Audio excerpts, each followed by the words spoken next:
des Siyata d'Ishmaya. Donc, ce shiur, il est pour euh, ce shiur, il est pour la refoua, donc, chez Lema, de Shlomo ben Simcha Wapnin et de Shlomo Daniel ben Simcha, que je me il nous accorde une refoua chez Lema, à eux et à tous les malades du Klal Israël. Et à Dina également, Dina Bat Simcha. Alors, la paracha Vayera, paracha euh, exceptionnelle, une des parachas phares, enfin toutes les parachutes sont exceptionnelles, mais disons qu'elle parle d'elle-même. Alors, conformément au titre, on va voir un petit peu quelle différence entre voir, observer, regarder. Pourquoi, pourquoi cette question? Parce que la paracha, elle s'appelle Vayera, il est apparu, Vayera de Roé. Globalement, il s'est fait voir. Hachem s'est fait voir. Apparaître, c'est se faire voir.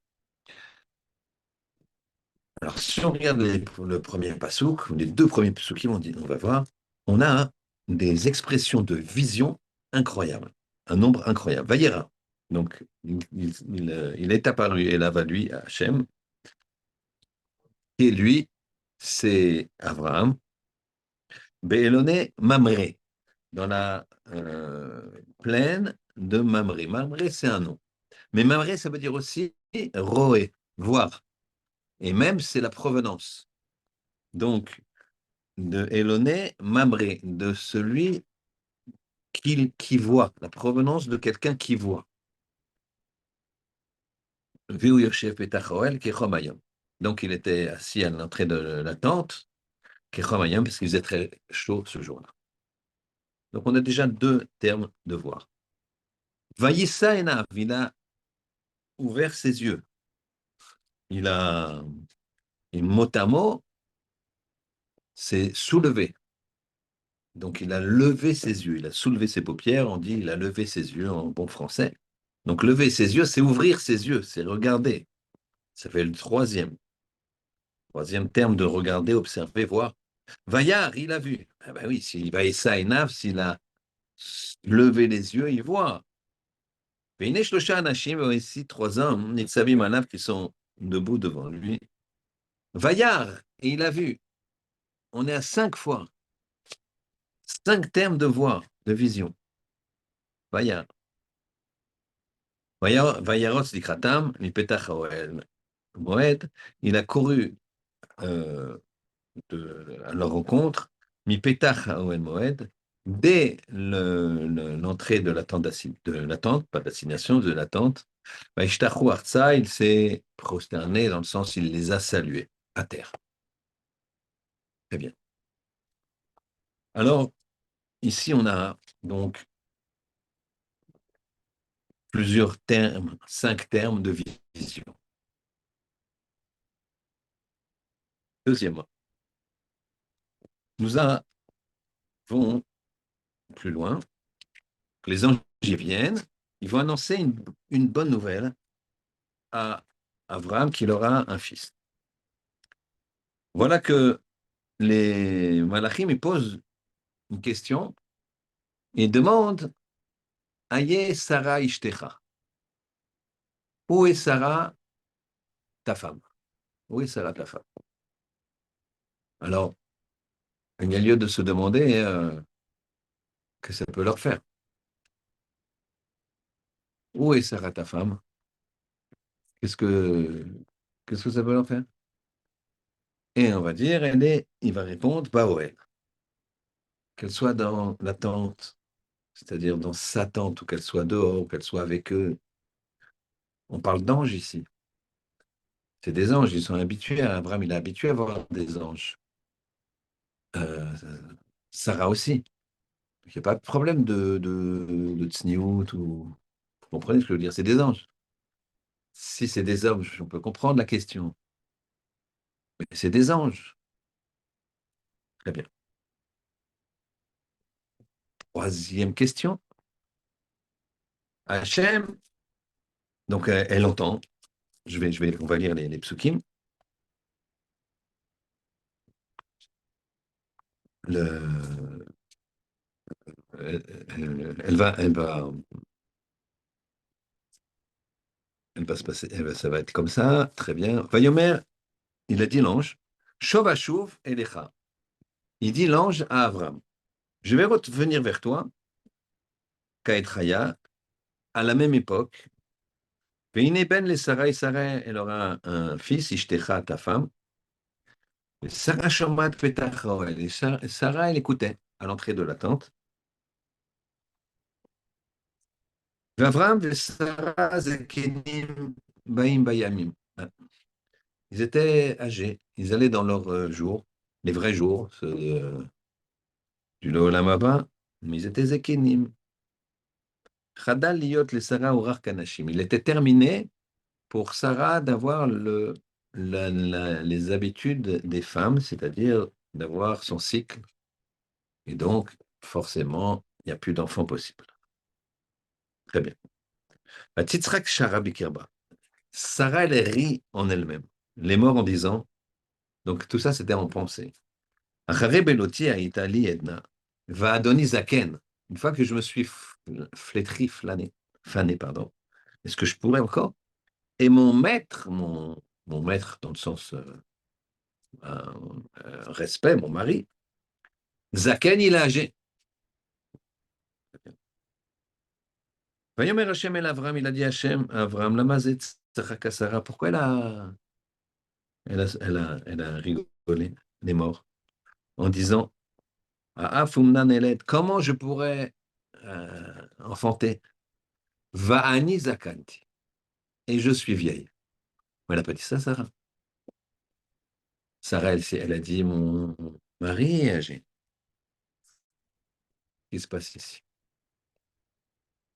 Alors, je ne veux pas dire deux termes qui ne sont pas, comment dirais-je, qui sont incompatibles, dire Akadosh Baruch Hu, et ce qui serait apparemment, hein, pas la vérité, on ne peut pas mettre ensemble, ça peut pas marcher. Déjà, si Moshe émet, Torato émet, Moshe il est complètement émet, Yaakov il est complètement émet, alors Akadosh Baruch Hu, Lo Aleinu Chas V'Shalom, tout ce qu'il fait c'est vrai, tout ce qu'il fait c'est bien, tout ce qu'il fait après, nous on ne comprend pas. On est dans une situation actuelle où on ne comprend pas les desseins d'Hachem. C'est difficile, il y a des choses qui sont très difficiles. Mais on sait qu'il n'y a pas de questions. Ou on a des questions, mais pas sur lui. On cherche comment ça. Mais ici, c'est une grosse question, puisque c'est la Torah, le code, il nous dit quand même des choses. Et là, dans les psukim, ici, on est. Donc, ça, c'est la troisième question. On va voir encore qu'il y a encore d'autres termes de vision. Quand les anges ils vont regarder un petit peu, ils vont tourner leur visage vers Sdom, il y a marqué Vayash Kifu. C'est encore les Hashkif, c'est encore une notion de vision. Encore une notion de vision. Pourquoi on emploie Vayash Kifu là-bas? Et pourquoi dans d'autres cas on emploie Vayar? Il a vu. Donc, des fois c'est et des fois c'est Vaïs Enav. Il a levé les yeux. Tout ça, c'est des termes de regarder, voir, observer.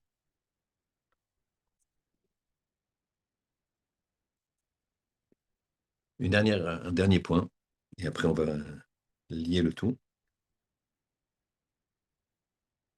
Les, les anges, ils arrivent à Sdom.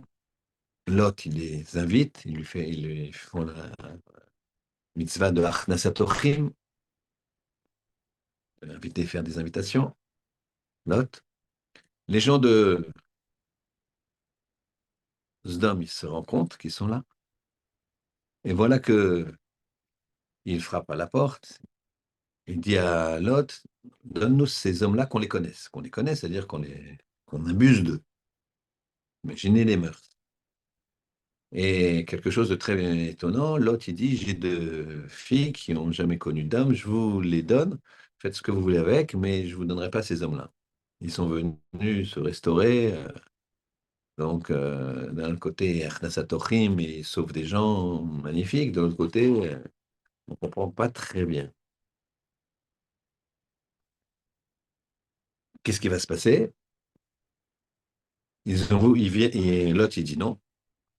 Et donc, eux, ils viennent avec des haches pour casser la porte. Et Hachem les frappera de cécité. Ils ne voient plus.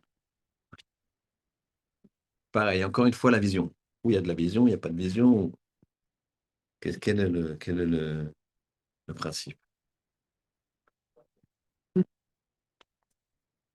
Encore une fois, une dernière question, c'est la suivante. Il y a marqué que Avram, il a fait trois bonnes actions, on va dire, pour les anges, qu'il prenait pour des hommes au départ. Il leur a donné à boire, à manger, et le troisième, il leur a fait de l'ombre, il faisait très chaud, donc il a eu... Nos maîtres disent que dans sa descendance va mériter, ça mérité, de recevoir la manne, recevoir le puits de Myriam, donc la manne parce qu'Abraham il a donné à manger, le puits de Myriam parce que le puits d'eau parce que il a le puits d'eau parce qu'il a redonné à boire, et les nuées de gloire qui leur faisaient de l'ombre, et un manteau chaud la nuit, parce qu'il leur a donné, il leur a fait de l'ombre, il les a installés dans la tente. Très bien. Maintenant, on voit que finalement, on nous dit que grâce à Moshe, il y avait la manne. Il y a eu la manne. Grâce à Myriam, il y a eu le, l'eau, le puits.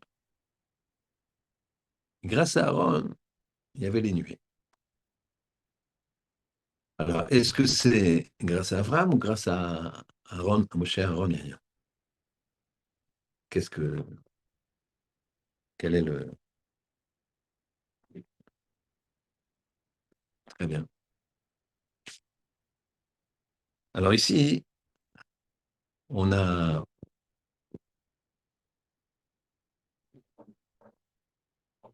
dans la situation qu'on a, on va dire quelque chose que nos maîtres disent. Là, je me retrouve, il envoie tout le temps. Il a toujours créé la réfoua avant la Maca. D'accord?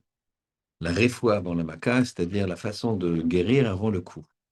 Donc on peut. Comment ne pas passer à travers? On peut passer à travers. Quelqu'un a subi une épreuve, il a la solution. Parfois, on voit qu'il n'a pas pris la solution.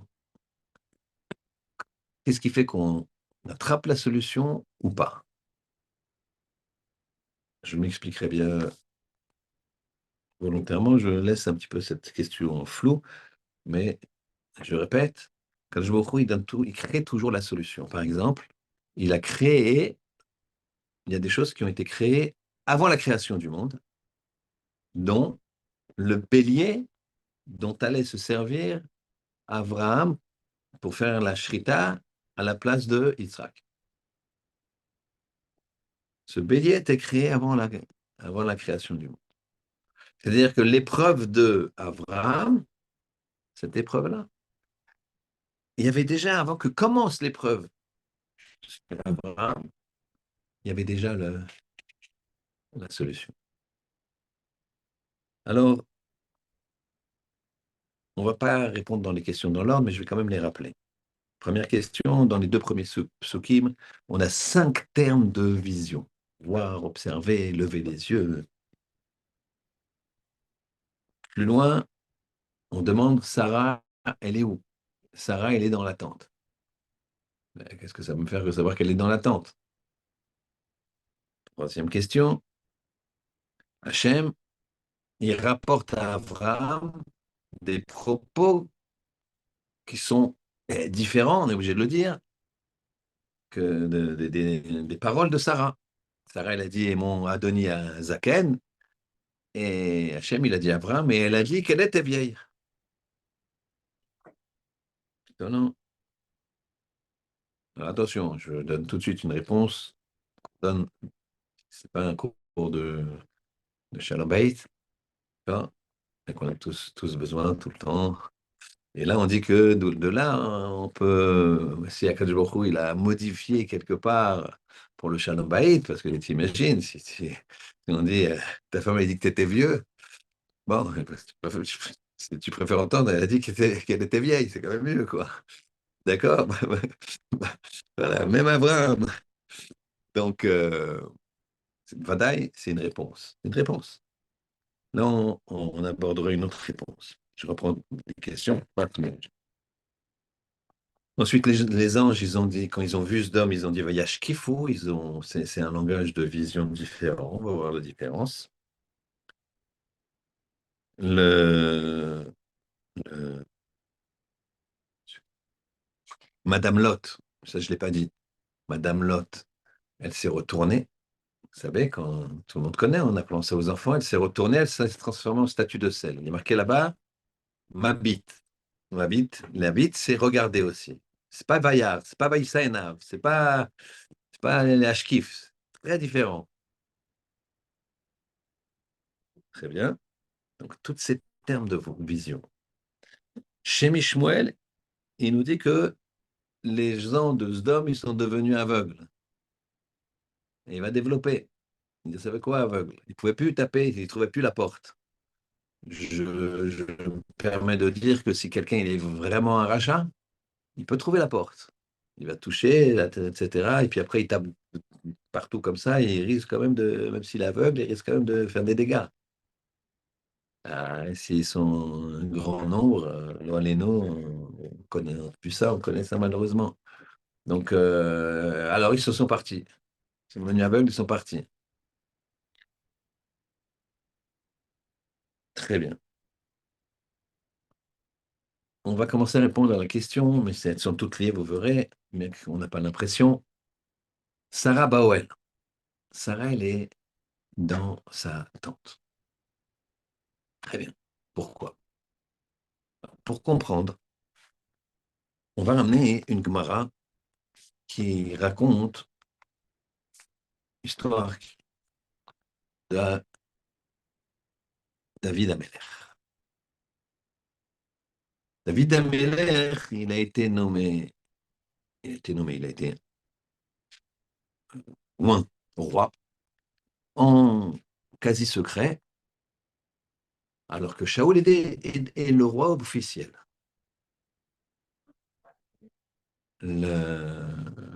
David, il a 6 frères, plus grands, qui sont à la guerre contre les Pélichtim. Et voilà que Ishaï, le père de David, il demande à David, au petit David, qui avait 29 ans, il lui dit 28, 29, il lui dit, il dit à David, mon fils, va voir un petit peu comment ils vont tes frères. Très bien. Il va voir, il va sur le champ de bataille, et là, il entend Goliath qui insulte, il dit, est-ce qu'il y en a un qui peut me battre? Et quand il dit un, il lève les yeux au ciel, genre, David, il voit ça. Il dit, mais quelle est votre méthode, ce chien mort-là, vous le laissez parler. Allez, donnez-moi quelque chose. Je vais. Oh là là, doucement, tu le vois de loin, là, mais. Et puis, on ne peut pas le combattre. Celui qui combat, il a besoin d'avoir l'ordre du roi. David, il dit, ben, moi, je vais voir le roi. Il va voir le roi, Shaoul, et il y a marqué, ou Kéraot Shaoul. Quand il a vu Shaoul, quand Shaoul a vu et David, il a vu David. Yotze Likrat Pelishti, quand il est sorti contre le Pelishti, quand il marchait au Goliath. Il est sorti pour combattre. Alors, qu'est-ce qui s'est passé? Il a demandé, David, de combattre. il y avait un tribunal, quoi. Le roi, et Avbeddin, il y avait un, un grand Talmid Chacham qui s'appelait Doeg, mais qui était rachat, qui voulait la place de Shaoul, qui voyait donc David. Il y avait des bruits que David, il avait été loin comme ça. Bon, on ne savait pas trop. Mais lui, Doeg, il voulait surtout pas qu'il y ait de concurrents parce que lui, il voulait manipuler Shaoul, que Shaoul tombe de la royauté et lui devienne roi. C'était ambitieux, Doeg. Il fait partie des 5 personnes qui n'ont pas part au Olam Haba. Et donc, David dit, je veux combattre. Shaoul lui dit, mais t'es pas très grand. Pas très grand, hein, David. T'es pas petit, t'es pas très gros. Moi, j'imagine 75, 60, mais pas, même pas un 80. Shaoul était très grand. Il était très grand. Il a de taille moyenne, quoi, David. Taille, Et donc, Shaoul lui dit, tu peux pas combattre comme ça, sans armure. Il dit, j'ai pas d'armure, moi. Alors Shaoul, il enlève son armure et lui donne. Et tout d'un coup, l'armure, elle fait clac, clac, clac, clac. Elle se met. Comment ça se fait qu'elle puisse se mettre comme ça? Alors ça arrive que lorsque la personne a été oint. Quand une personne est oint, eh bien, il va chez Dior, il met le costume et il n'a pas besoin de faire les retouches. D'accord? Mais pas ça, faut être oint. Il y a d'autres responsabilités après, si tu es roi d'Israël, des grosses décisions à prendre, c'est pas évident. Très bien. Qu'est-ce qu'il va faire? Il va, il propose sa candidature pour aller combattre Goliath. Quand Shaoul il voit que l'armure elle s'est rétrécie, elle s'est mise à sa taille, il s'est dit lui il est loin. Donc est-ce que il descend de Peretz? Donc Tamar elle avait eu 2 enfants, un qui va donner la royauté, un qui va donner la Keuna. D'accord? Alors est-ce qu'il descend de Peretz ou pas? Est-ce qu'il doit être loin ce garçon? Donc est-ce qu'il descend de Peretz? S'il descend de Peretz, eh bien ça veut dire que quoi? Ça veut dire c'est lui mon concurrent. Et Doeg, ils disent la chose suivante. Doeg, il lui dit, attends, attends, attends. Pourquoi tu demandes s'il descend de Peretz ou pas, s'il est d'une lignée royale ou pas? Et il est pas juif, lui. Demande-lui s'il lavo Bécal. C'est pas un juif. Ouais, sa grand-mère, son arrière-grand-mère, c'est Ruth, un Moabite. Et là, il y a une Mishnah qui nous dit, Ammoni ou Moavi, les Ammoni et les Moavi, Asurim ve Isurim Isur Olam. C'est un Isur Olam. Qui c'est les Ammoni et les Moavi? Hein, c'est les filles de Lot. Sarah, les filles de Lot, vous voyez, c'est la même période. Vous allez comprendre. Les filles de Lot, quand, quand c'est le paracha toujours, quand Sodome va être détruit, vous savez, elles vont saouler leur père. Le premier soir, c'est l'aîné. Elle va avoir une relation avec son père.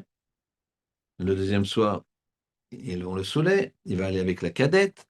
Elle va avoir une relation. Et il y aura un enfant de chaque. L'aîné, elle va appeler son fils Moav, du père. Moav, même provenance du père. Et la cadette, elle est un petit peu plus discrète. Elle l'appelle Amon, de mon peuple. Amon, mon peuple. D'accord?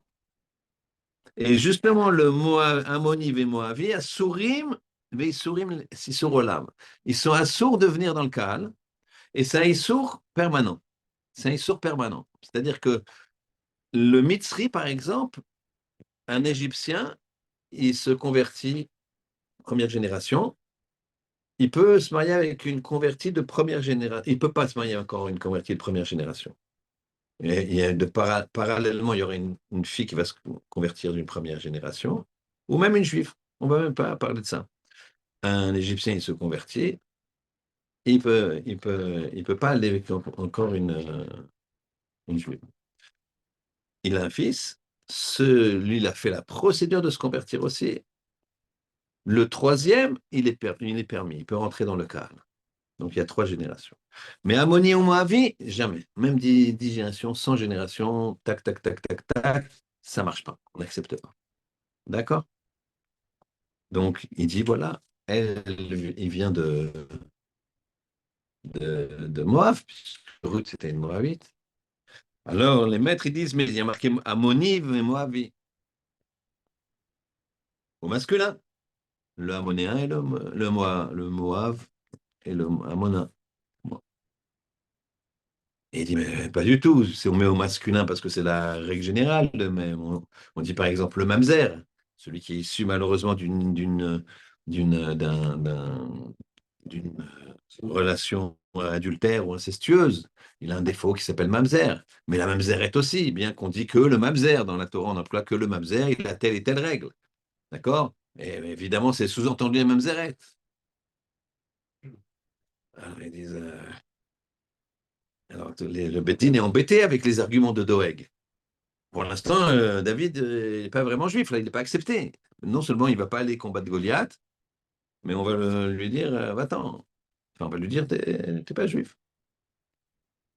Alors il y a encore des maîtres qui vont argumenter, mais dire, attends, attends, attends, non, mais à Moab, c'est un problème particulier.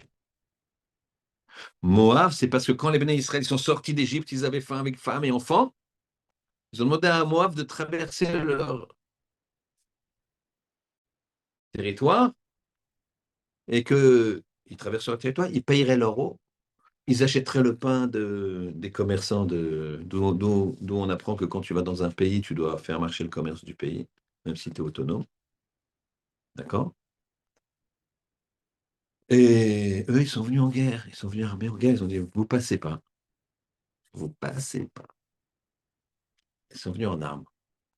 Et donc, au lieu de leur donner, de faire Nassatorim, de leur donner un peuple tué, massacré, torturé 210 ans, enfin 86 ans. 210 ans d'exil, mais 86 ans.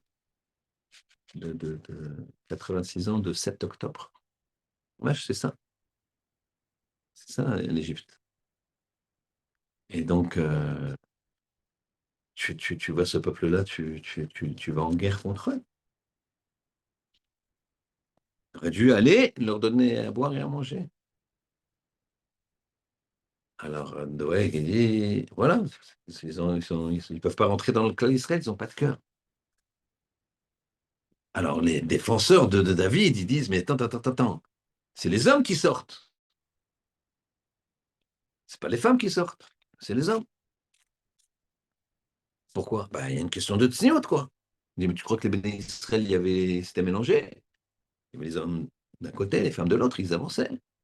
Donc les hommes, ils ne sont pas venus devant les hommes, et les femmes, elles ne sont pas venues devant les femmes. Les femmes moabites, elles pouvaient aller.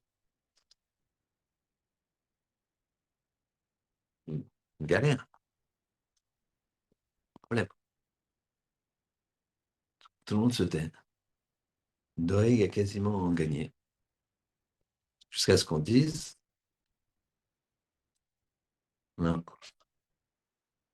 Aïe, ishtecha Sarah. Aïe, Sarah, ishtecha. Où elle est, Sarah, ishtecha, ta femme? Baoel. Elle n'était pas avec eux. Elle n'était pas avec les anges. Pourtant, c'était des anges. Donc, Mistama ici, qu'est-ce qu'on voit? Que même s'il n'y a pas de problème, il faut Sarah de rentrer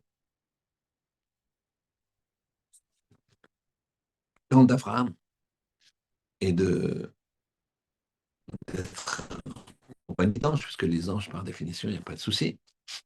Et ben non, elle était dans sa tente. Aïsh Techa Sarah Baoel, dans la tente, mais la sienne. Et donc, qu'est-ce qu'elle a vu? Et ça, c'est une vision lointaine. Premier type de vision. La vision qui est Ezeu Chacham Aroe et Anolad. Elle a vu ça. Elle a vu ce qui allait se passer avec Lot et ses filles. C'était pas encore passé, c'est plus tard. Et elle s'est dit, mais David, là-bas, il va avoir des problèmes. Donc moi, je reste dans l'attente pour dire que même pour Achnasatochim, pour des gens où il n'y a pas de problème, puisque c'est des anges,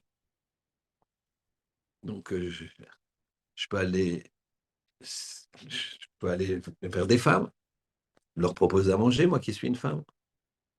Je peux aller vers des anges, puisque j'ai aucun souci. Eh ben non, je reste. C'est pour ça que ça défend les femmes moabites qui ne sont pas sorties au-devant des femmes de Klal Israël. Donc le Zohar Kadosh, il dit, voilà comment Sarah, elle avait une vision extraordinaire pour permettre que le clan d'Israël continue à passer par la royauté de David. Ça, c'est la première vision. Il y a une autre vision. On va faire les deux extrêmes, qui sont celles des gens qui voient sans voir, qui ne voient pas, donc qui deviennent aveugles. On a dit comment ça se fait, ils sont devenus aveugles. Le Pshat, il dit, ils sont devenus aveugles. Les gens qui ont entouré, qui voulaient donc violenter physiquement les, les invités de Lot, qui étaient en fait les anges, mais ils sont devenus aveugles. Pourquoi on a pourquoi Hachem les a rendus aveugles? Pourquoi la Torah les rend aveugles? On pourrait dire, ils meurent, ils ont de la fièvre, ils en peuvent plus, je sais pas, ils ont une fatigue énorme. Plein de solutions. C'est quoi aveugle? Aveugle, c'est pour nous dire la chose suivante. Devant le même événement, devant le même événement, les personnes vont réagir différemment. Il y en a un, il va changer complètement, l'autre, il va tenir compte et passer son chemin. Et l'autre, il n'a même pas vu. L'autre, il n'a même pas vu. Ça, c'est un vrai problème. Faut comprendre que dans la vie, ce qui arrive à une personne, que ce soit micro ou macro, micro, c'est-à-dire personnel, moi, ce qui m'arrive dans mes détails, ou macro, moi, dans ma communauté, dans mon peuple, d'accord? Eh bien, c'est un message d'Hachem. C'est un message d'Hachem. Hachem, il veut que tu réagisses. Hachem, il veut que, face à des situations données, eh bien, la, tu aies la réaction qu'il se doit et que tu agisses. Tu réfléchisses et que tu agisses. Que tu n'agisses pas. Quand je veux dire agir, c'est dire que tu réfléchis à la bonne action à mener. À défaut de réagir sans réfléchir. Ça qu'on dit toujours, agir, mais pas réagir. Quand le réagir de mauvaise, mauvaise réaction, c'est spontané, tu n'as pas réfléchi, tu as fait ça, tu as fait ça. Oui, excuse-moi, j'ai réagi, j'ai eu un mauvais geste, j'ai ceci, j'ai cela. Non, là on parle d'agir, ou réagir, mais dans le bon sens. Donc c'est ça qu'il explique le Shem Ishmuel. Le Shem Ishmuel, il dit, les gendres de Lot, ils ont vu qu'ils sont devenus aveugles. Les gendres de Lot, ils ont vu qu'ils sont devenus aveugles. Ils ont vu qu'ils sont devenus aveugles. Donc ils ont vu qu'ils ont... Donc on voulait leur dire, regarde, ils ont les mauvais repères. On leur enlève les yeux. Donc tu vois bien, ils agissent mal, on leur enlève les yeux. Alors ouvre les yeux, toi. C'est incroyable. Ça se passe la même nuit, ça se passe là. C'est la nuit, à l'aube, tout est détruit. C'est un timing. Là, on dirait la vérité. Je suis sûr que Spielberg, il s'est inspiré de ça.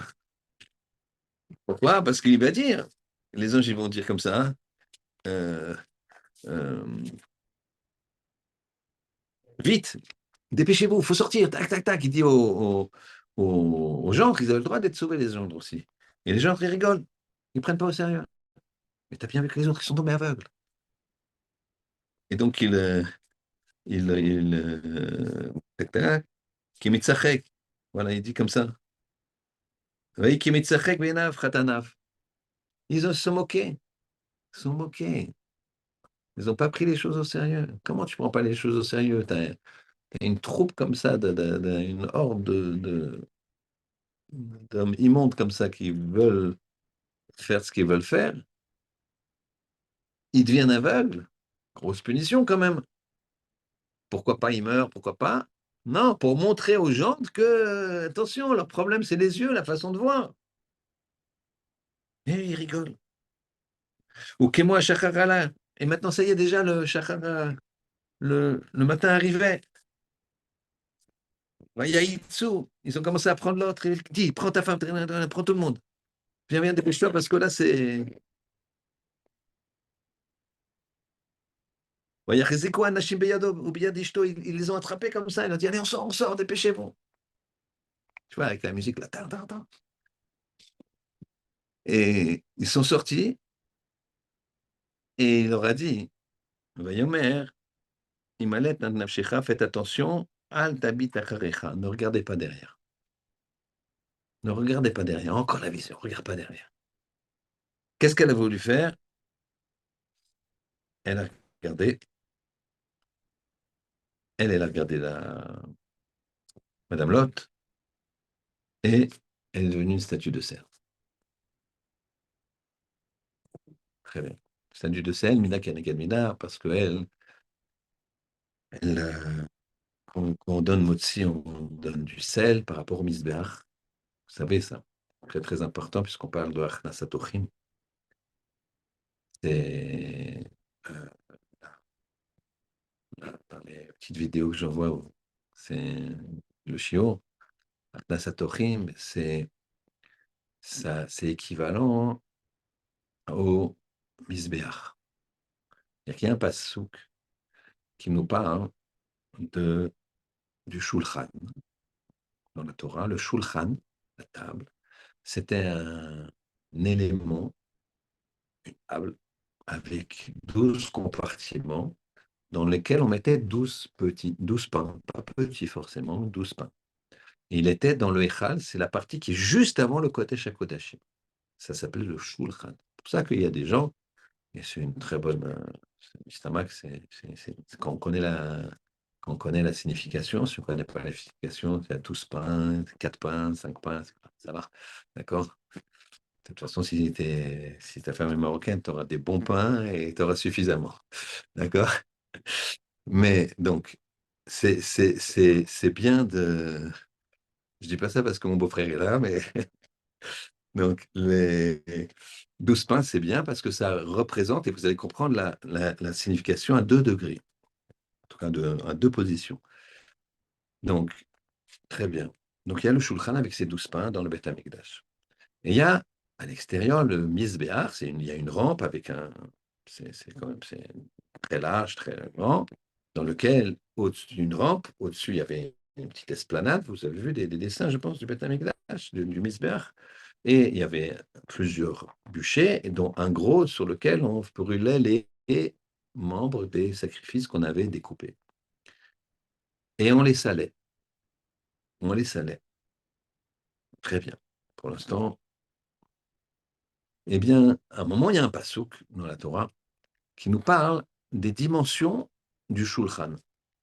Les dimensions, il est haut comme ça, large comme ça, euh, plaqué en or. C'était du bois, mais plaqué en or.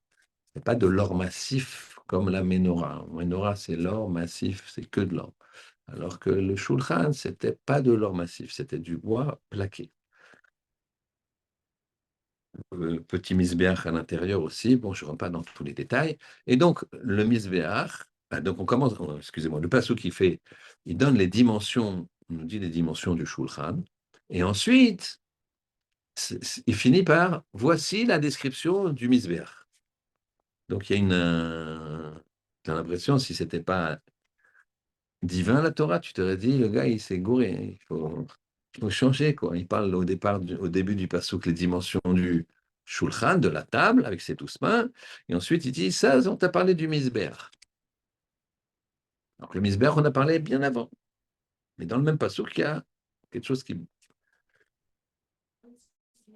La Gemara, là-bas, dans Chagiga, Chavzaïn Amoud Aleph, elle dit la chose suivante. Elle dit, c'est pour t'apprendre que avant, quand le Beth Amikdash, il existait, on expiait nos fautes avec le misber, l'autel. On faisait un korban, on découpait, on salait et on jetait. Maintenant qu'il n'y a plus de misbéach, c'est le shulchan de tout un chacun qui expie. Et Rachid sur place, il dit comment? Par Achnasatochim. Et c'est pour ça, Rabotai, qu'on sale le pain. C'est pour ça que j'avais vu dans certaines tables, je ne faisais pas ça chez moi. Nous, on donnait le pain comme ça, pas dans la main, parce que ça, c'est. Bon, allez-nous, c'est pour un aveugle, quelqu'un qui a un deuil, on lui donne dans la main, mais dans une assiette et on passe. Et j'ai vu des fois chez des gens, mais religieux, qu'on jette le pain. Alors quand tu es chez quelqu'un, tu vas dire, eh, ça se fait pas, eh. Non, on est bien élevé quand même. D'accord? Et, et j'ai vu, non, chez Tunisien, ils ont l'habitude de prendre avec les mains, de toute façon. Le- on est, et j'ai vu cette explication, qu'en fait, pourquoi ils jetaient le pain? La même raison pourquoi on le sale. On le sale parce qu'on salait les corbanotes. Donc on a fait une espèce de fusion entre le shulchan et le misbéach. Vous comprenez, le shulchan, dans il y a les 12 pains, d'accord, et le misbéach sur lequel on expie. On a vu que c'est les deux, puisqu'on n'expie plus par le misbéach, on expie par le shulchan, par la table, par la natochim. Et donc, on met les 12 pains pour montrer shulchan, et par rapport au misbéach, on sale le pain comme on salait les corbanotes, et on peut se permettre de jeter parce que on mettait pas la main dans le feu donc on les jetait dans le feu. D'accord? Donc ça, c'est le principe, la grandeur, la très grande, très, très, très grand niveau de Achnasat Ochim. Alors, on a vu que la vision d'une personne, elle dépend de sa réflexion au moment où elle subit l'information. Qu'est-ce qu'elle veut voir et qu'est-ce qu'elle ne veut pas voir? Les gendres de Lot, ils n'ont pas voulu voir que les autres, ils étaient aveugles. On t'a juste mis qu'ils sont aveugles pour que tu vois, qu'on te dise le problème, c'est la vision, le problème, c'est les yeux. Ils n'ont pas voulu voir. Madame Lot, on lui a dit, ne te retourne pas. Elle t'habite là-bas. Ne regarde pas. C'était quoi, hein, les habits? C'est une curiosité. C'est, tiens, tu vois comme un spectacle. D'accord? Ça se fait pas. Il y a des gens qui souffrent, tu peux pas voir, même si c'est des gens ils sont, c'est un 4 jours qui envoie ce déluge de feu. Et à t'habite, ne regarde pas, c'est pas un spectacle. La vision, tu t'en sers pas pour un spectacle. Tu peux pas regarder comme ça avec l'iPhone, etc. Même les infos, toutes ces infos, etc. Ça marche pas, ça. Elle t'habite, ne regarde pas. Tu vas t'abîmer, tu vas enlever ta sensibilité, tu vas pas dormir la nuit, et puis après, tu vas faire. Et après, quand tu regardes plus, tu vas. Ça y est, c'est passé. Alors que si tu n'as pas regardé, ben, tu n'as pas besoin d'images dures pour te sentir concerné. Faire très attention le regard. Ça sensibilise, ça casse, mais après, ça désensibilise. Après, tu es plus sensible à des choses plus qui pourtant déchirent la personne. Le gars, il est en train de divorcer ton copain, tu dis, ouais, moi, avec ce qui arrive. Mais le gars, il vient en enfer. Il aime quand même sa femme. Et il y a les enfants. Et il y a le truc. Et puis, elle m'a trahi. Puis ceci, cela. Le gars, c'est un corban. Si tu vois avec des lunettes spéciales, il est écorché vif, comme on dit, écorché vif. Écorché vif mamage, quoi. Le gars, il est en lambeaux. S'il y avait des lunettes de sensation. Là, tu le vois, il a juste décerné, comme ça.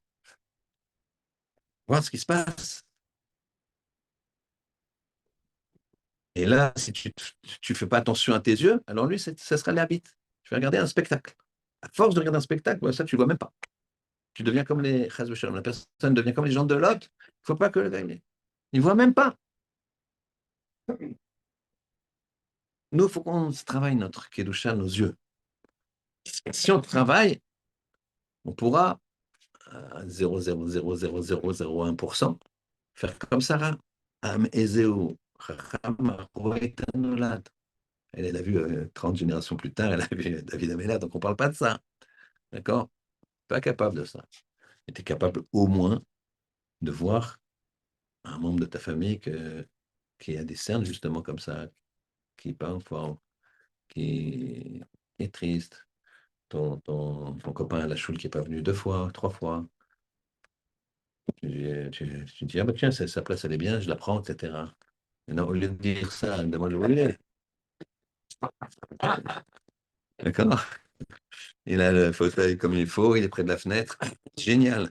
Mais il est peut-être malade, il est peut-être truc. Comprenez? C'est différentes visions. Il y en a, il a une vision que de lui, il regarde le fauteuil de son copain. Il y a l'autre qui a travaillé sa vision, ben, qui va regarder, il dit, tiens, il n'est pas là. Mincha, il n'est pas là, c'est bizarre. Shabbat, il n'est pas là tout le Shabbat. Bon, il est peut-être passé Shabbat autre part. Shabbat d'après, il n'est toujours pas là. Ah, moitié Shabbat, téléphone-lui. Il peut partir en vacances, mais ce n'est pas les vacances. Donc, on ne sait pas, quoi. Qu'est-ce qu'il y a? Très bien. Donc, ça, c'est le principe de la vision. Dans le, en Russie, une histoire extraordinaire hein, pour vous montrer ce que c'est la vision des choses. Alors, il y avait un couple avec des enfants, un jeune couple avec des jeunes enfants dans, dans la Russie russe qui empêche de faire les mitzvot. Alors, ils sont en train de chercher un appartement. Et voilà qu'ils trouvent un appartement très confortable, spacieux. Ils avaient une certaine somme, hein, 200 roubles par mois, je ne sais pas. Et ils visitent plusieurs appartements. L'intention de pas montrer qu'ils étaient des juifs pratiquants. Bon, famille russe qui cherche un appartement. Puis voilà qu'ils ont on leur présente des appartements d'une certaine surface où il y a deux, trois chambres pour le prix qu'ils voulaient mettre. Voilà que par hasard, hein, ils voient un appartement comme ça qui intéresse le papa. Pourquoi? C'est un appartement au rez-de-chaussée comme ça. Il voit, regarde sous l'appartement à louer. Il dit, tiens, je voudrais louer, peut-être je vais faire ça. Il demande aux gens de l'immeuble, parce que, hop, il lui dit, c'est ce monsieur-là qui loue. Et la personne, il lui dit, oui, je peux vous montrer. Euh, il y a une chambre, et tout de suite, la femme, elle dit, bon, il y a une chambre, non, ça ne nous intéresse pas. Et elle dit à son mari de dire, eh non, euh, j'aimerais bien voir quand même. Et puis il voit, il regarde, il n'y a qu'une chambre, c'est beaucoup plus petit, donc sa femme, elle ne comprend pas. Il lui dit, je t'expliquerai. Et il dit, je vois qu'il y a une cave. Et oui, ça, c'est une cave que c'est doué avec quand même. Vous pouvez mettre vos affaires. C'est vrai que c'est petit, mais vous pouvez mettre vos affaires pour trois enfants. C'est quand même très petit. Une salle à manger, une chambre. Mais bon, d'un côté, c'est pratique et vous avez la cave pour mettre les affaires. Elle lui dit, d'accord, d'accord. Eh bien, figurez-vous qu'ils prennent ça et discrètement, je ne sais pas comment ils ont fait, l'histoire le dit, il a réussi à faire dans cette cave un mikvé. Vous imaginez bien que dans la Russie anti-religieuse, il n'y avait pas de mikvé ouvert avec des horaires accommodants. Ça, c'est la vision. C'est une certaine vision des choses. L'histoire ne s'arrête pas là. Donc, ils ont vécu comme ça. Donc, ils ont pu vivre dans la Kitusha. Incroyable. Kitusha de Russie. Vous savez, j'ouvre une parenthèse. Mais une fois, euh, un, un jeune rave d'une choule aux États-Unis, il y avait un couple de Russes, comme ça, âgés, qui ne parlaient pas trop. Bon, ils étaient de temps en temps invités, de temps en temps, mais bon, voilà. Et le, le monsieur russe, d'un certain âge avancé, il est niftar. Et il a demandé à des gens de la communauté de venir faire un minyan. Alors, il a eu à peine minyan. Et il a dit, ce jeune rave, il a dit, j'ai entendu le hesped le plus émouvant et le plus puissant. Pourtant, j'ai été à des enterrements de très grands maîtres. J'ai entendu le hesped le plus puissant que j'ai jamais entendu. On prépare l'enterrement, on est juste 10, 12. Et à un moment, la dame, la femme, elle dit, je voudrais parler. Elle me demande de parler. J'ai dit, bien sûr. Et elle s'adresse à son mari. Elle lui dit, Yankel, c'est vrai que tu n'as pas beaucoup étudié. On faisait Shabbat, etc., mais tu n'as pas été formé à ça, il a fallu se cacher. C'est vrai que tu n'as pas pu beaucoup enseigner aux enfants, ils sont vite partis en Israël, etc. Nous, on est resté aux États-Unis. Mais quand tu iras là-haut, là, tu leur rappelleras que pendant 30 ans, tu ne m'as pas touché parce qu'il n'y avait pas de migvé. Pendant 30 ans, tu ne m'as pas touché parce qu'il n'y a pas de migvé. Le jeune Rav, il a dit, c'est quelque chose qui m'a changé ma vie dans la volonté de servir Hachem. On ferme la parenthèse, on revient à cette famille et ils réussissent à partir en Israël. Ils partent en Israël. Je ne dis pas comment, sans doute quand les frontières se sont ouvertes, je ne sais pas. Mais voilà que la maman est âgée maintenant. Elle est âgée, donc c'est bien des années plus tard. Et elle est toute seule, elle est veuve, elle a donc des enfants et des petits-enfants. Et il décide de la mettre dans une maison spéciale pour personnes du troisième âge. Et voilà que sa petite fille, elle vient la voir et elle vient la voir, une de ses petites filles, il tourne, il s'occupe bien d'elle. Et puis, un jour, une de ses petites filles vient la voir, elle lui dit, Mamie, j'ai décidé d'ouvrir un gmar. Un gmar, c'est une caisse de prêt. Alors, elle lui dit, c'est très très bien, ma fille, de faire des mitzvot comme ça, mais juste, tu es quand même très jeune, 17 ans, tu as fait fortune comment? Peut-être dit à tes parents qui ont un peu du mal à joindre les deux bouts, ton père en colère, ta mère, elle dit, non, non, j'ai fait un gmar particulier. Alors, tu prêtes quoi? Il dit, j'ai fait un gmar d'oreilles et des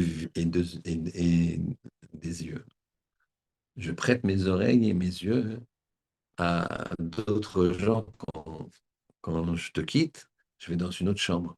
J'écoute. Parce que les personnes âgées, souvent, hein, là-bas, elles sont seules. Vous remarquerez souvent que les personnes âgées, elles parlent beaucoup. Elles t'attrapent. Pourquoi? Parce qu'elles ne parlent pas. Donc, quand elles peuvent parler, elles parlent. Et ne montrent surtout pas de signe d'impatience. Même si tu as un grand rendez-vous, t'en fais pas, c'est Hachem qui gère.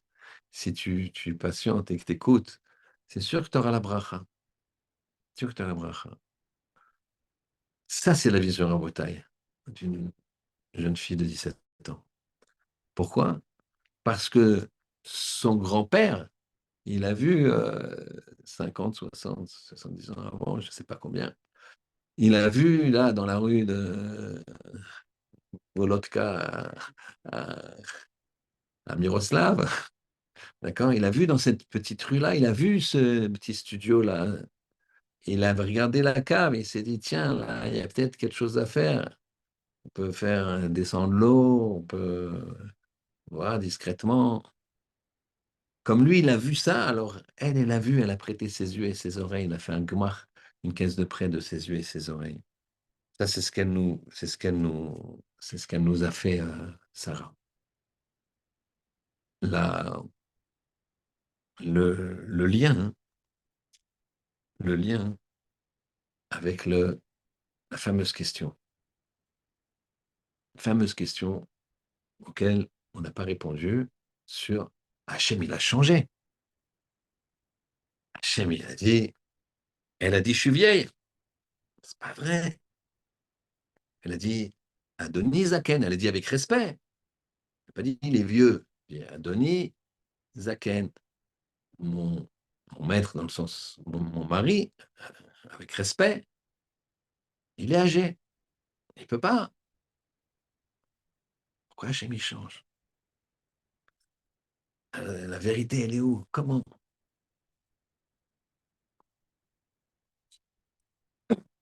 Là aussi, il s'agit d'une vision. Le sens de la vérité. Là, on, on va attaquer quelque chose qui se situe dans le temps. Kadosh Baruch Hu, il est hors temps. Vous êtes d'accord? Nous, on a beaucoup de difficultés impossibles. Le seul contact qu'on a avec Kadosh Baruch Hu, c'est les mitzvot et la Torah. Shabbat, bien sûr. C'est partie des mitzvot en Bretagne. Son Shabbat, il y a un lien, c'est une brite. On a un lien. Quelqu'un qui ne fait pas Shabbat, il a coupé un lien. Il a coupé un lien. Quelqu'un qui ne fait pas Shabbat, il est déjà dans un autre système. Le Shabbat, c'est fondamental. Bref, nous, on est dans le temps, l'espace et la matière. Le temps, ton, temps qui tourne. Je regarde ma montre, il reste encore que 2 heures et demie de cours. D'accord? Dans la matière, qu'on peut prendre une bonne collation, et dans le, l'espace. On est dans un endroit, une chaise, la fameuse chaise de mon voisin qui est super bien. D'accord? Akash il est ni dans le temps, ni dans l'espace, ni dans la matière. Donc, comment tu veux comprendre, comment tu veux. Seule chose qu'on fait, c'est que comment il apparaît. Donc, quand Akash il dit, elle a dit qu'elle était âgée, alors c'est hors temps, hors espace, hors matière. C'est quoi? C'est quoi la vérité, Rabotai? C'est quoi la vérité?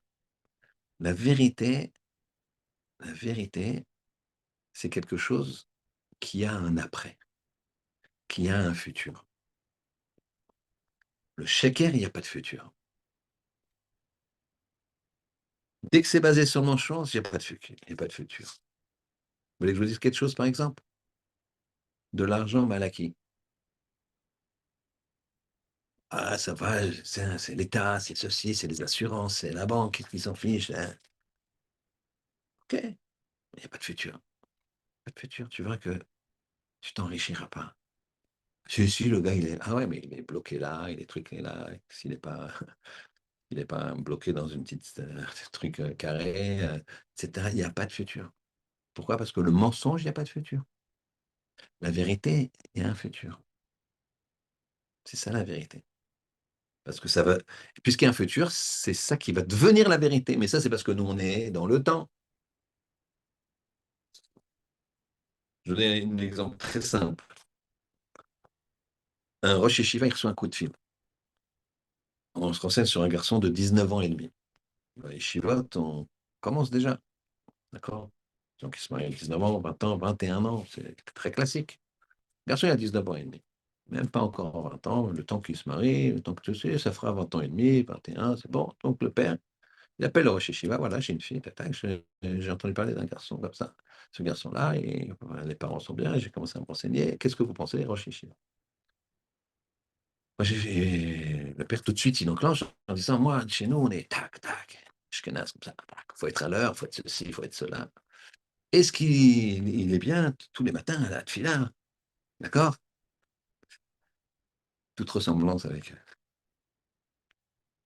Il est bien à la tefila tous les matins. À quelle heure c'est la tefila chez vous? 7 heures. Est-ce qu'il est à 7h moins 5, 7h moins 10? Et apparemment, le garçon, c'est pas tellement le cas. Il prie bien, il est bien, mais c'est plutôt 7h20, juste il attrape Ishtabach, tac, hop, il saute un peu, les psukim, il revient après, mais bonne tefila, très bon garçon. Mais comme tous les garçons de cet âge-là, il étudie tard, 1 heure, 2 heures, 3 heures. Il aime bien le son limoud. Et puis aussi, il parle avec les copains. Il parle avec les copains. Il parle avec les copains. Donc, il se couche tard. Et donc, il se réveille tard. Mais pour quelqu'un, il aura un Rosh Hashiva, il sait qu'il se couche vers 1 heure et demie, 2 heures. Et que quand même, il est là, à la tefila à 7h20. Donc, qu'est-ce qu'il va dire, le Rosh Hashiva? Il va dire, oh, il est très régulier à la tefila. Il est très régulier. Il ne peut pas lui dire, oui, il est à 7h moins 5. Mais il peut lui dire très régulier, mais c'est pas ce que l'autre entend. Il est d'accord?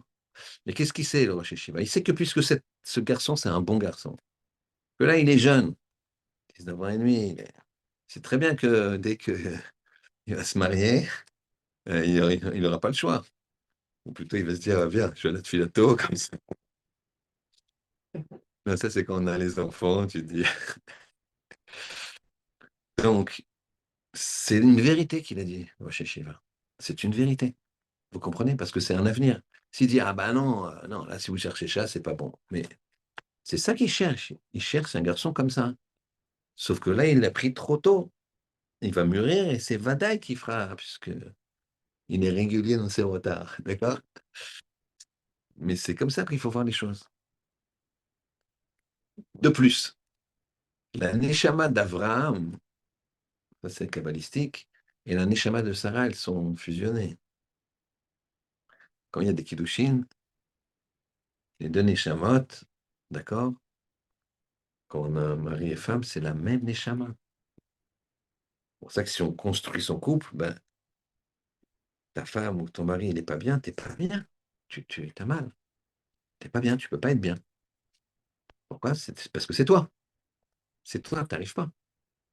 C'est pour ça, quand il y en a qui veut faire plaisir à l'autre pour faire une sortie, un restaurant, ce que tu veux, et que l'autre, il accepte comme ça avec. Ben, ça l'embête. S'il ne peut pas, et l'autre, il dit ben, ça va, je te fais plaisir. Non, c'est pas me faire plaisir. Plaisir, c'est que tu aies du plaisir aussi. Ouais, non, mais j'ai pas envie. Comment tu veux? Je suis honnête.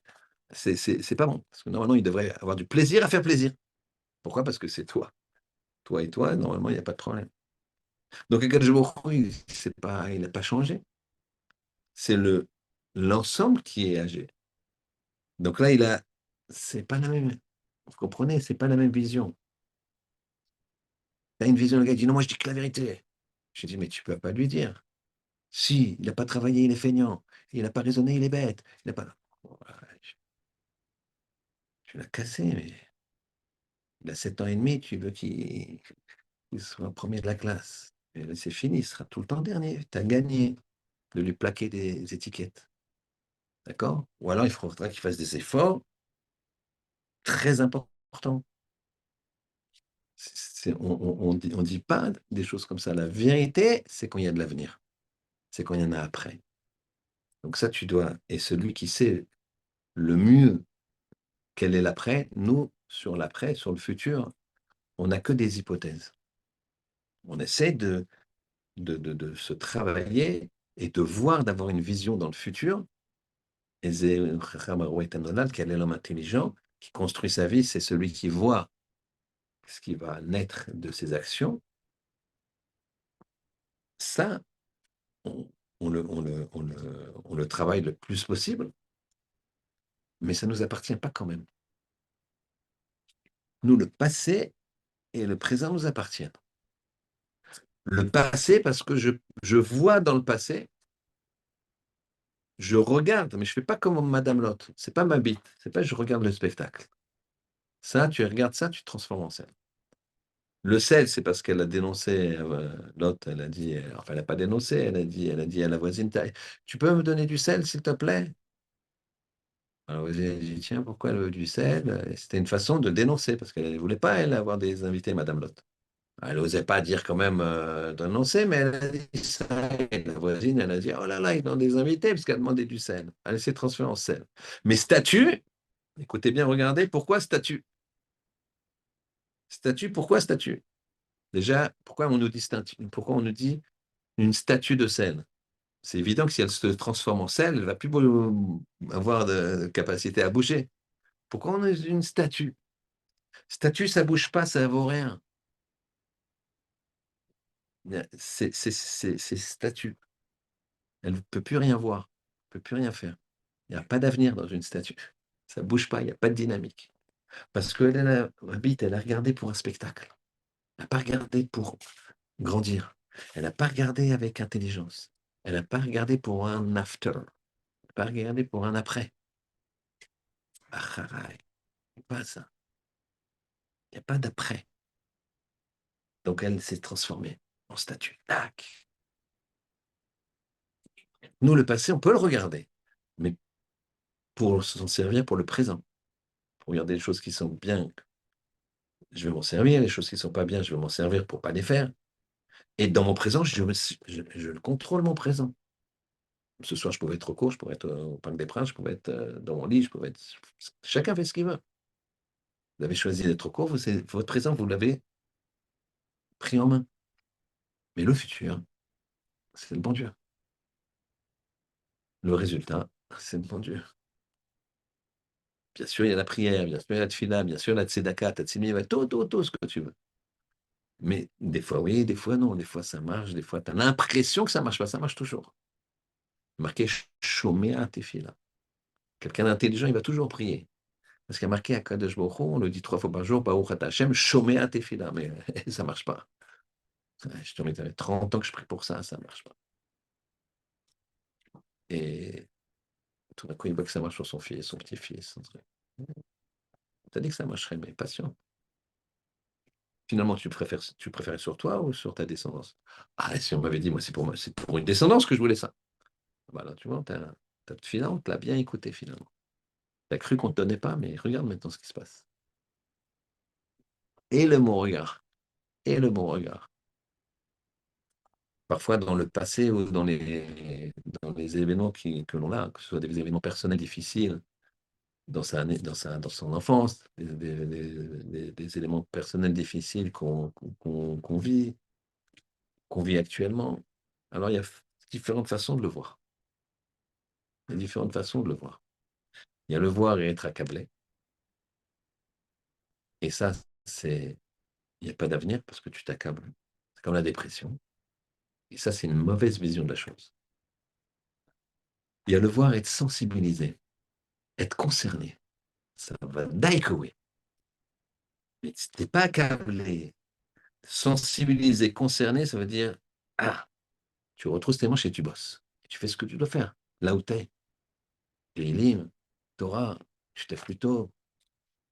Et en Israël, tu te portes volontaire pour aider, pour faire la bonne nourriture. Là où tu es, tu réfléchis. Là où on a besoin de toi, tu réfléchis.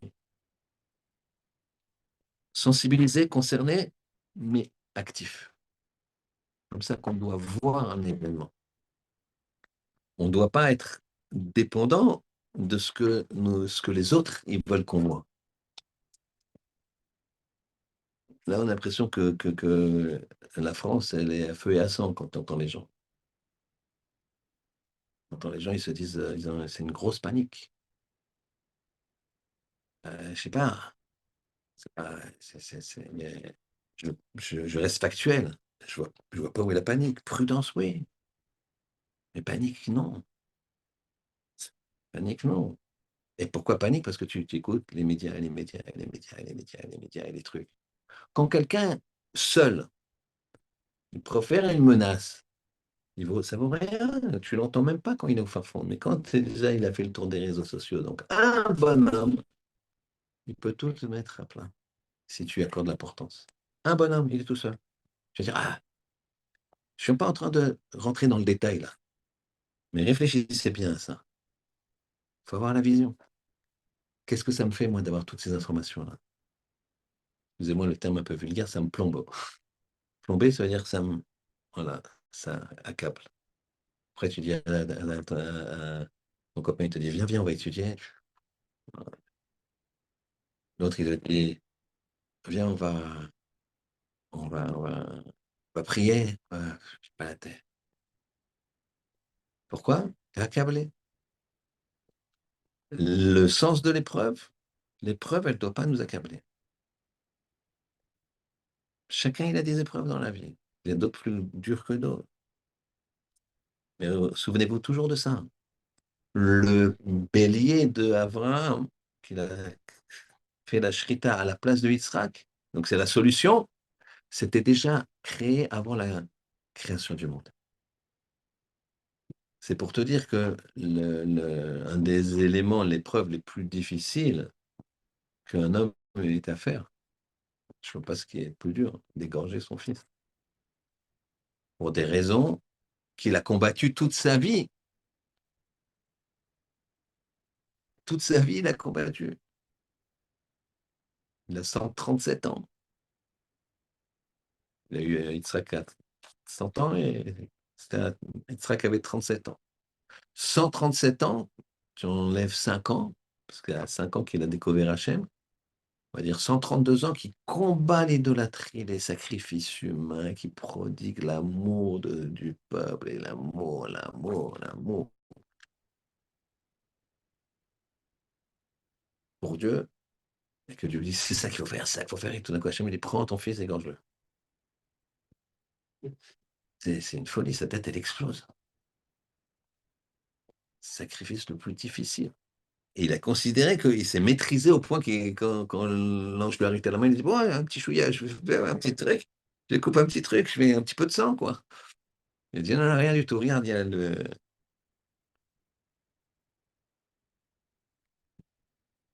Eh bien, c'était créé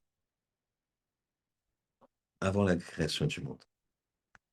Rabotai, Hashem Melech, Hashem Malach, Hashem Yimloch, L'Olam Vaed, Kadosh Baruch Hu, Machi Hashem Melech, Hashem Malach, Hashem Yimloch. Regardez bien, on finira avec ça. Regardez bien, ayez le bon regard. Hashem Melech, ça veut dire Hashem il règne, c'est au présent. Hashem Malach, c'est au passé, il a régné. Et Hashem Yimloch, le Yod, il régnera.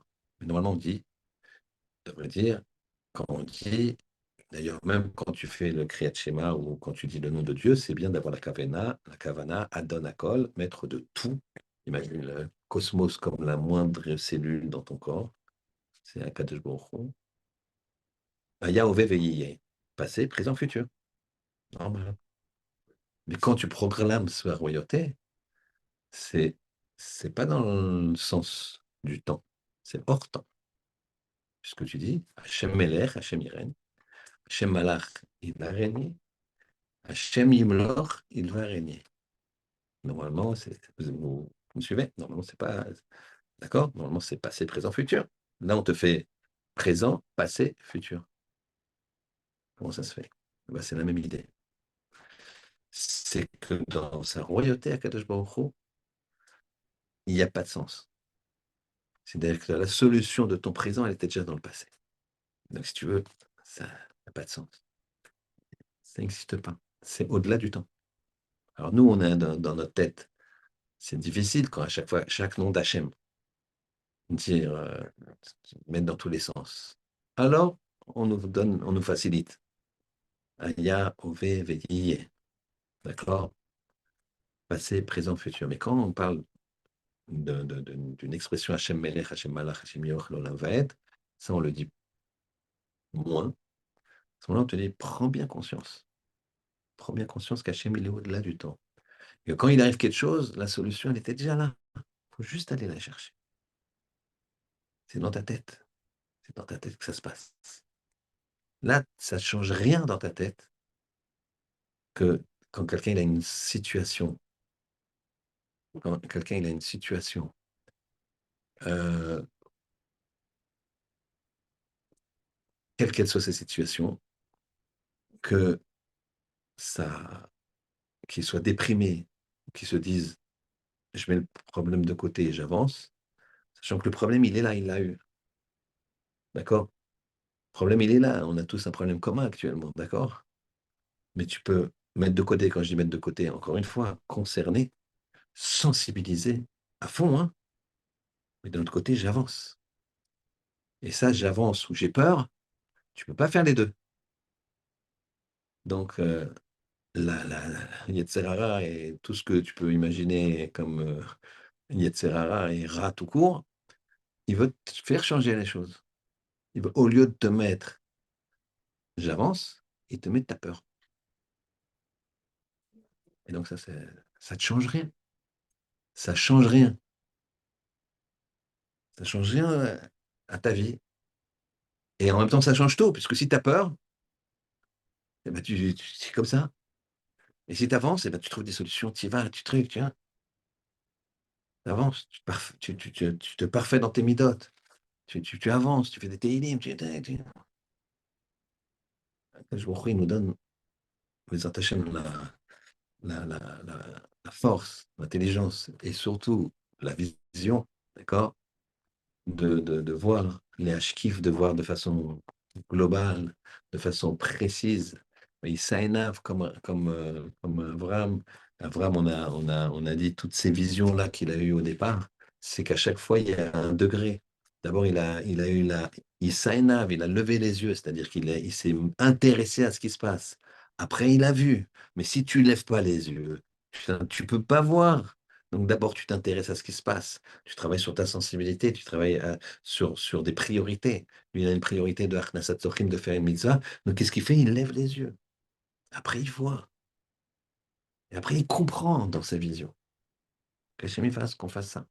Qu'on puisse, que tous nos membres, et particulièrement les yeux, soient au service d'Akadosh Baruch Hu et que ça amène Bezrat Hashem, le shalom dans le monde, que Mashiach y vienne. Comme ça, il nous réconforte et qu'il vienne Bimera B'Yaminu. Amen. Shabbat Shalom.